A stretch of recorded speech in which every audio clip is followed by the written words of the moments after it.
Déclaration de la jeunesse de Aide suite à l'arrestation de M. Mponon SG de Aide et du communicateur Yapo Fiacre. L'actualité sociopolitique de la Côte d'Ivoire connaît une agitation particulière, avec les restrictions des libertés individuelles et la tentative de musellement de l'opposition par le pouvoir de M. Alassane Ouattara. Les faits.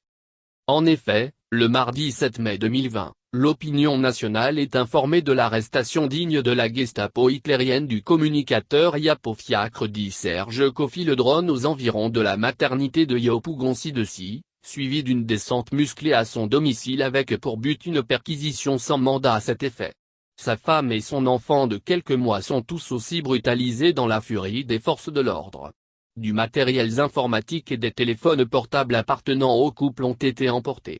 Mais pire, notre communicateur et lanceur d'alerte, l'infortuné Yapo Fiacre passera des moments les plus difficiles de son existence à Sobroco, ancienne base de la mission des Nations Unies en Côte d'Ivoire cédée à l'armée de Côte d'Ivoire après le départ de celle-ci. Selon l'avocat du prévenu, il y aurait subi les pires formes de torture et d'humiliation durant 6 jours, en violation de la Charte universelle des droits de l'homme et de la Constitution ivoirienne en ses articles 5 et 7.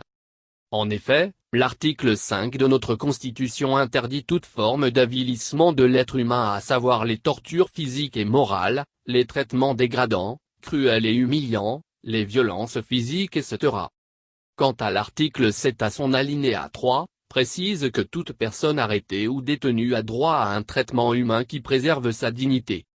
Non, sans être heureux de son ignoble acte, ce jeudi 14 mai 2020, le pouvoir public convoque le SG de la plateforme Ensemble pour la démocratie et la souveraineté, AIDE, pour dit-on l'entendre dans le cadre certainement de l'enquête pour divulgation de fausses informations et incitation à la haine et à la révolte imputée aux communicateurs et lanceurs d'alerte. Grande fut notre surprise de constater que M. Mponon SG de Aide est retenu dans les locaux de la brigade de recherche voilà 4 jours, sans que l'opinion publique ne sache exactement les raisons de sa détention. Notre réaction.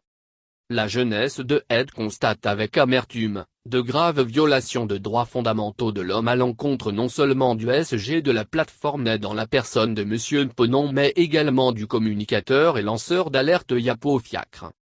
La jeune de Aide constate avec dégoût un recul aggravé de la démocratie en Côte d'Ivoire avec pour unique but le musellement de l'opposition.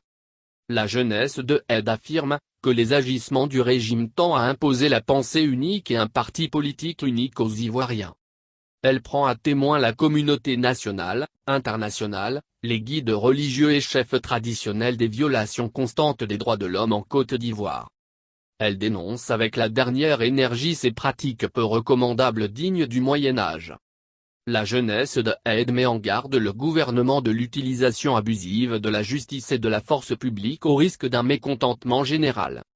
Elle tient pour responsable le gouvernement ivoirien de la détérioration de la situation socio-politique déjà délétère avec le maintien en prison des prisonniers politiques et militaires de la crise post-électorale de 2010. Enfin, la jeunesse de l'Aide réclame la libération de M. Mponon SG de Aide et du communicateur lanceur d'alerte Yapo Fiacre ainsi que de tous les prisonniers politiques et militaires de la crise post-électorale de 2010.